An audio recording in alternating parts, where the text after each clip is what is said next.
For over a century, humans had been the quiet hands in the room, steady, soft-spoken, always speaking last, and always carrying no weapons.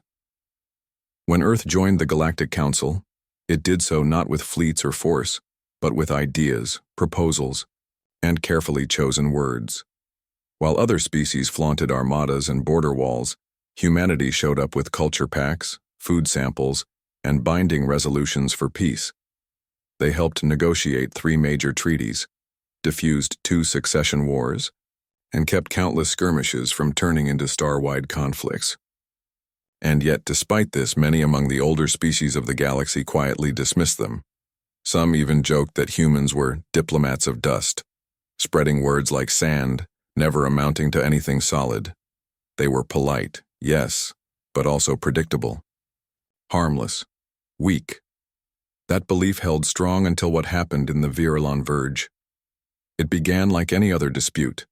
2 empires fighting over a cluster of resource-rich moons near the edge of explored space. The Zarnathi Dominion, proud and warlike, had moved in to mine platinum-grade crystal without consulting the Tyrell Confederacy, who claimed those moons by ancient right. Tensions rose quickly. Patrol ships from both sides buzzed near the moons, like wasps, daring one another to cross the line. The Galactic Council called for immediate mediation, and of course the humans volunteered. They always did. The diplomatic vessel, TCS Verity, entered the Virulon Verge with nothing more than comms relays, environmental sensors, and a crew of 47. The humans offered to host talks aboard the Verity, a tradition in interstellar diplomacy. The Tyrell agreed. The Zarnathi reluctantly also agreed. But their fleet commander, General Kravox Nal, was less interested in peace, and more curious about how far humanity's peacekeeping image would stretch. What happened next shocked the Council. Kravox, without warning, ordered his war cruiser Zarnak 11 to fire on the Verity as it moved into the neutral zone. The human vessel had no shields, no weapons, and no chance. The blast cut through it like cloth. There were no survivors. 47 lives gone in seconds. The explosion painted the moons red with debris and horror. The Tyrell pulled back in disbelief. Even they had not expected such ruthlessness. Council observers filed incident reports with trembling hands. All channels went silent for a full hour after the attack. The next day, the Council convened an emergency session. The Zarnathi sent a formal statement, cold and mechanical. They blamed miscommunication and sensor interference, and offered a hollow apology. They didn't believe humanity would retaliate. They had never seen humans retaliate, not once in 100 years. The Council demanded justice. Other species, including the Delkar and the Rhinari, urged for sanctions or military intervention. But from Earth came nothing. No reply. No protest. Not even grief. One day passed. Then another. Then a week. The galactic media buzzed with confusion. Where is Earth's voice? Are the humans afraid? Some analysts suggested they were in shock. Others believed they were drafting a response behind closed doors. But the Zarnathi laughed in private chambers, confident in their belief that the humans lacked the will to act. After all, they had never built a proper fleet, never laid claim to a warship larger than a patrol carrier, never even postured when disrespected. They were diplomats, nothing more. But what unsettled even the boldest of the Zarnathi wasn't the silence itself. It was the calmness of it. No messages, no ambassadors, no outrage, as if the humans had simply stepped back and were waiting on. Earth, high above the cradle of humanity, strange activity began. Not public, not loud, but watchful species noticed that several of Earth's outer colonies went offline. Communications realignment, they were told. A large mineral convoy, returning from Jupiter's orbit, was suddenly redirected and disappeared into deep space. And far beyond the Kuiper Belt, near the very edge of the Sol system, an ancient relay station blinked out of existence. No distress call, no radiation spike, just silence. The humans gave no explanation. They didn't need to. In the heart of The council hall, the human delegate's seat, remained empty. A single flag still floated gently above it, Earth's insignia, wrapped in a silver ring of unity. The lights over that seat were left on for 3 days before a council worker, unsure of protocol, dimmed them. And still, no word came from Earth. No demands, no warnings, no sound at all. Just the memory of 47 names. And the question now burning, quietly across the stars, what are the humans waiting for? The galaxy held its breath, waiting for a reply that never came. News outlets across the stars turned every signal, every silence, into speculation. On public channels, debates sparked like wildfires. Some believed the humans were still in shock over the destruction of their diplomatic ship. Others argued they were simply what everyone had always thought: passive, overly idealistic beings afraid of real conflict. But there was another group, quieter and far smaller, that watched with growing unease. These were the analysts who knew history well, the strategists who had studied Earth's strange past, and the artificial minds programmed to detect patterns in the unpredictable. They didn't see fear. They saw calculation. Something cold, something old, and something deeply hidden. On the council floor, repeated attempts were made to contact the Terran core. Messages were sent with formal apologies, then with offers of support, then with concern. But Earth responded to none of them. Their embassies remained shut, their trade ships vanished from known lanes, and worst of all, their diplomats remained silent, as if waiting for the rest of the galaxy to come to its own conclusions. While voices argued in the heart of the council, something else moved in the quiet corners of space. In the far reaches of the Sol system, beyond the familiar planets, Terran mining fleets suddenly changed course. A flotilla near Neptune, responsible for harvesting rare gases, was recalled without explanation. No public orders were given. No reasons stated. Shortly after, several orbital platforms around Earth went dark. Not destroyed, just powered down completely, disappearing from every shared network. Even old communication relays on Mars and Titan went silent. For most species, this might have signaled a loss or collapse, but the Terran core had never allowed anything to happen by accident. Deep space observatories caught glimpses of something unusual on the far side of Luna. A strange energy pattern, one not seen before in any recorded spectrum, flared briefly, then vanished. Several AI-run telescopes lost their feeds at the exact same time. When they rebooted, they showed nothing at all, as if whatever had caused the signal had never been there. Whispers began to spread among the more cautious empires. A Delcarian admiral posted a restricted memo stating, "Watch the humans not for what they say, but for what they choose not to say." In a private broadcast, an ancient AI correspondent known as Clarion 7, who had observed the council for over 3 centuries, summed it up in one chilling line: "The humans are quiet, and that should terrify us." A few days later, the answer arrived, but not in words. It came as a formal transmission from Earth, one that reached every council member simultaneously. Short, simple, final. The Terran core, effective immediately, was withdrawing from the Galactic Council. The message was signed not by a diplomat, but by an unknown entity listed only as Director Sol Command.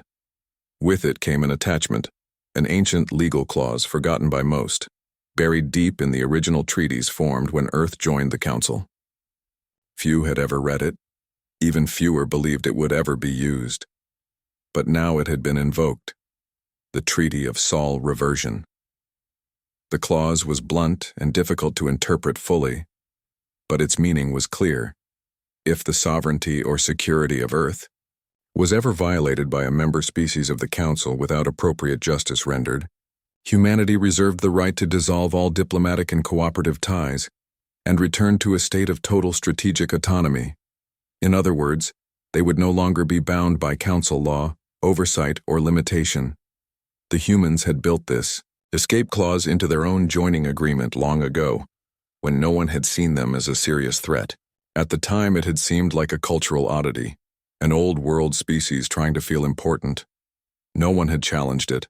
No one had thought it mattered. But now it mattered more than anything. The reaction was instant. The Zarnathi Dominion, confident just days earlier, scrambled to issue a second apology, this time more sincere, more desperate. The Tyrell Confederacy pulled their fleets back from the disputed moons without a word, and in the council hall, the remaining species watched the Terran seat with growing dread. Something ancient had shifted, something that had waited not years but generations. Humanity had not spoken, but their silence had done more than any weapon. They had reminded the stars that patience was not weakness, that silence could be a strategy, and that old treaties, when written by a species as thoughtful as humans, were never made without purpose. The galaxy had laughed at Earth's calm nature, its love of diplomacy, its unwillingness to show strength. Now it began to realize that maybe peace was never their only option. Maybe it was just their chosen one, for a time, and perhaps that time had ended.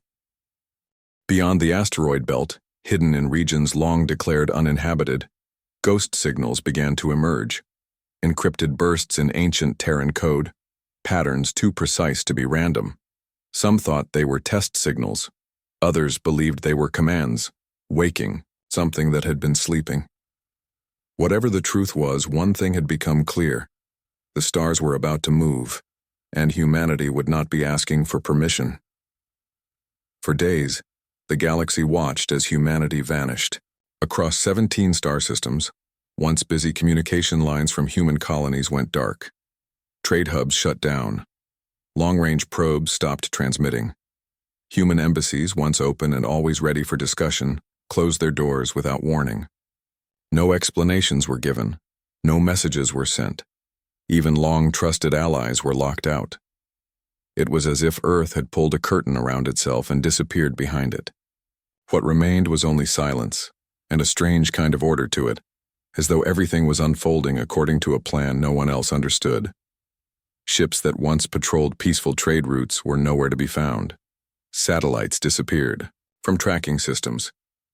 Even civilian traffic stopped, as if the entire Terran network had folded in on itself. And yet, no one had seen a single explosion. Nothing burned. Nothing fell. It all simply vanished. At first, the Council still believed diplomacy might be possible.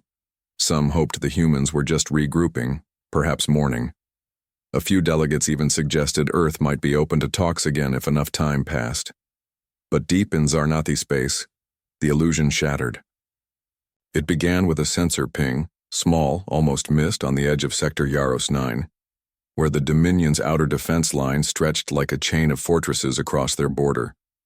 A scout ship detected something huge dropping out of hyperspace. One object, silent and cold. No identification, no broadcast. The Zarnathi sent a team to investigate. Before they arrived, 11 more signals appeared. 12 in total. Not moving, not speaking, just waiting in the dark. When visual data came through, it didn't make sense at first. The objects weren't ships in the traditional sense. They were monoliths, massive structures shaped like black obelisks, each several kilometers long and covered in shifting surfaces that reflected no light. Their hulls seemed to absorb scans, drawing sensor waves into their depths without leaving a trace. Along their edges, strange geometric panels pulsed faintly, and from their cores radiated low, rhythmic vibrations, like a heartbeat made of iron. They didn't fit any known Terran design. In fact, no one in the Council had seen anything like them before. These weren't warships. They were something older, something built with purpose beyond combat, something meant to end things, the why. Zarnathi reacted quickly. They scrambled their entire armada, over 400 ships with 2 dreadnoughts and a full defense grid. It was the largest fleet they had ever deployed in a single sector. High Command issued a warning to the monoliths, demanding identification and withdrawal. They received no reply. They fired a warning shot. Still, nothing. One Zarnathi commander, known for arrogance, ordered an aggressive advance, declaring that the humans have no claws to back their silence. Those were his last known words. What happened next was not war. It was not a battle. It was something else. The moment the Zarnathi ships entered range, the sky around them shifted. The monoliths moved, but not through space in any normal way. They unfolded. Their black surfaces split open like petals of metal, revealing layers upon layers of weapon systems that didn't match anything in the Council's databases.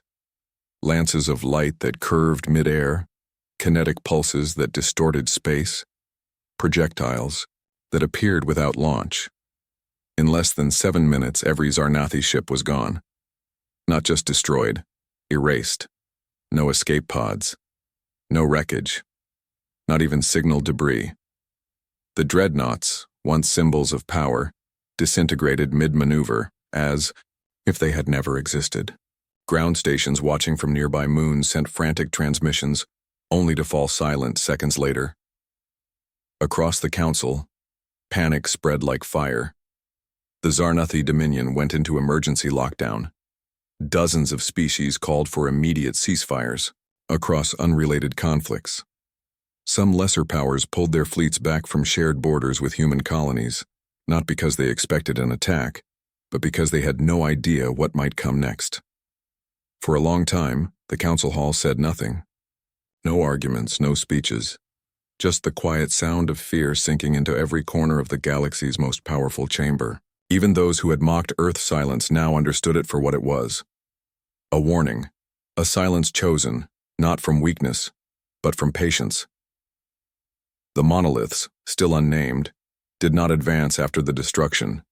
They simply remained where they were, motionless once more, as if waiting for someone else to speak. But no one did. From that moment on, the name Terran Corps meant something new in every language. Not peacekeepers, not diplomats, but a question.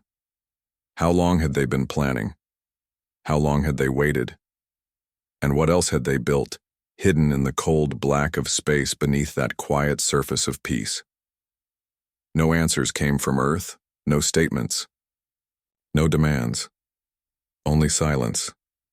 But now the galaxy knew better than to take that silence lightly, because the sky had burned black, and behind it, the humans were watching. Whispers spread like shadows through the Galactic Council. After the fall of the Zarnathi Armada, no one dared to speak against humanity, but questions rose in hushed voices in dark rooms. The monolith ships had shown power beyond anything known, and still, they hadn't moved again. That silence, cold and sharp, settled deeper than fear. It hinted at purpose. Somewhere inside the Council archives, a lone investigator named Saren Vell, a Krenari historian, began digging into old, restricted files. She wasn't a soldier, nor a diplomat, but something about the Terran withdrawal stirred her curiosity more than her fear. She searched not for what humanity had done recently, but for what they had once been, long before the Council welcomed them. As her search deepened, patterns began to surface. The first Terran expeditions, supposedly simple missions of exploration, had vanished into regions marked uninhabitable. Some reappeared years later with missing logs and unexplained technology. Several stations in what were now dead galaxies bore radiation traces that matched ancient Terran drive signatures, technology Earth never admitted to having at the time. What she found next didn't make sense at first. Buried in a forgotten Council Black Site database behind layers of failed encryption was a record labeled only Project Iron Mem. It was written in a hybrid code, part machine, part human, part something else. It had been flagged centuries ago as unimportant, just noise from a corrupted data source, but Saren's AI assistant decrypted a portion of it, revealing not noise but a list, one with the names of every known Council species, and beside them, precise tactical evaluations. Weaknesses, behavioral patterns, energy tolerances, fleet formations, even historical tipping points. There were thousands of entries, each linked to simulations, long detailed battle models run by unknown systems. They had been logged slowly, year by year, over 2 centuries. Some entries were dated decades before humanity even joined the Council. That meant only one thing. Humanity had been watching long before they had spoken. She brought the evidence to her superiors. Most dismissed it, afraid of what it meant. Some feared speaking it aloud would provoke the humans further. A few, however, began to understand. Humanity was never a peaceful species by nature. They were strategic, patient. They had used the Council's blind trust as a shield, all while preparing for something else. Peace had been their mask, not their truth. Across the centuries, they had observed every power, learned their customs, predicted their actions, and recorded it all. They never intervened, because they didn't need to. They never fought because they weren't ready, until now. Even more chilling was what Saren uncovered next. In the oldest regions of the Terran system, long-abandoned listening stations were suddenly active again, rerouting data to unknown destinations. Deep space AI nodes, once believed decommissioned, had been operating in silence, running simulations so complex they bent the edge of what was real and theoretical. These weren't defense tools, they were learning systems, built to evolve without limit. For every weapon seen on the battlefield, 1,000 more had been tested in secret. Earth had never stopped building. It had simply stopped showing. The monolith ships were not a new creation. They were the end result of a plan that began the day Earth first looked toward the stars. Rumors soon reached Saren from a Delcarian spy. Humanity had built ghost fleets, entire formations of automated warships that existed only in deep space beyond mapped regions. They moved in shadows, practiced drills between nebulae, and carried no life signs.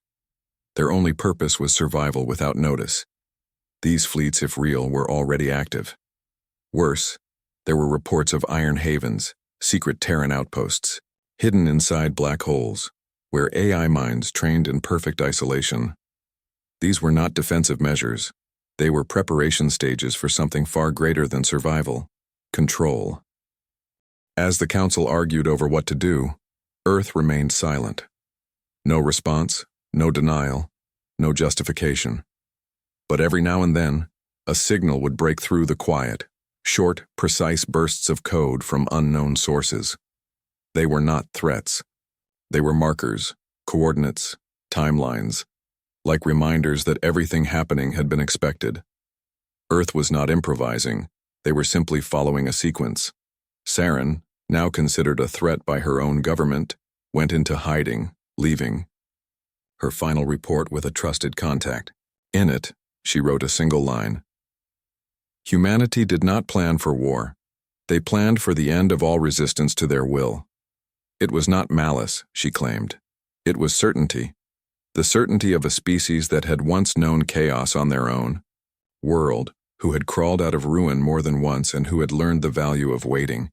Not to avoid violence, but to win without being challenged. The truth was out. Humanity had never stopped preparing. They had simply waited for the moment when they no longer had to hide. And now, the waiting was over. The message arrived without sound, without fanfare, and without warning. One pulse across all major Council frequencies. No encryption, no header, no diplomatic seal. Only a voice, unmistakably human, calm and clear. This is not war. This is memory correcting itself. In the silence that followed, a wave of understanding spread through the galaxy faster than light ever could. This was not an act of rage, not a punishment driven by emotion. It was the execution of a design long in place. For the species that once believed themselves above the humans, it was too late to pretend they hadn't seen the signs. The whispers of human patience had become iron truth. Those who had once mocked Earth's quiet nature now reached out with apologies, reassurances, and desperate requests for peace. None were answered. The Zarnathi Dominion, or what was left of it, no longer sent messages at all. They had been the example, a warning carved into history. And it worked. Across Council, territories' panic took many shapes. Some worlds began dismantling forward bases near Terran borders. Others sent messages offering territory, trade deals, or silence in exchange for survival. The Terrell Confederacy, once proud and loud in council chambers, issued a formal surrender, without a shot fired. They did not even ask for terms. They simply surrendered and disconnected all military channels. Meanwhile, former allies who had stood beside humanity in past generations now stepped away quietly, hoping distance might spare them. But Earth did not strike again. The monolith fleet, still stationed at the edge of Zarnathi space, remained, perfectly still. It didn't advance. It didn't broadcast. It didn't blink. Whatever orders they had received, they had already completed them. The Council feared a second wave, but none came. Humanity did not expand, occupy, or declare ownership of any world. They did not install governors or raise banners. They only removed the threat, and then, just as silently, vanished. The monoliths faded one by one, slipping back into hyperspace, through corridors unknown to modern science. The systems they left behind remained untouched. The moons, the stars, the ruins, they were left in silence. And that silence held more power than any weapon. In Council Hall, an emergency vote was held to rewrite key sections of interstellar law. A new protocol was created, not for diplomacy, not for warfare, but as a reminder. Never underestimate a quiet species. The presence of Earth was no longer defined by ambassadors or trade ships, but by the shadow of what they could do when their patience ran dry. Throughout the galaxy, people told stories. Some were filled with awe, others with fear, but all shared a common ending. The humans had waited. They had watched. And when the time came, they did not scream. They simply acted. That action had been precise, swift, and irreversible. They were not conquerors. They took nothing but balance. They left no flag, no chains, no demands. Only silence and absence. And it was this lack of ambition that frightened the galaxy most. Because ambition could be predicted. Power could be negotiated. But patience, true patience, was something no one knew how to fight. It was not a weapon. It was a blade that stayed sheathed for centuries, sharpening in the dark until the moment it was needed. And then it moved once. Only once. That was all it took. Back on Earth, nothing changed on the surface. Life continued. Cities still glowed with soft lights, oceans still rose and fell, and the sky above remained as blue as always. But beneath, the calm, beneath the soil and sea were the machines, the mines, the silent watch. The humans did not return to the Council. They no longer needed to. Their absence spoke more loudly than any speech ever could. Those who looked into the past saw the truth clearly now. Humanity had never been peaceful in nature. They had chosen peace as a mask. They had walked into the council halls not as equals, but as observers. They had offered kindness because they knew that someday it would be returned, or it would be betrayed. And when betrayal came, they didn't rage. They didn't burn flags or make threats, they waited. They let the memory of iron guide them. Because to them this was never about revenge, it was about restoration, about making sure history remembered the cost of arrogance. In the end, the galaxy would forget many battles, but not this moment. Not the 7 silent minutes over Zarnathi space. Not the 12 black ships. Not the single sentence. And certainly not the truth that followed. Humans were not peaceful, they were patient. And when that patience ended, they didn't become monsters, they became memory's blade. Quiet, sharp, and impossible to stop.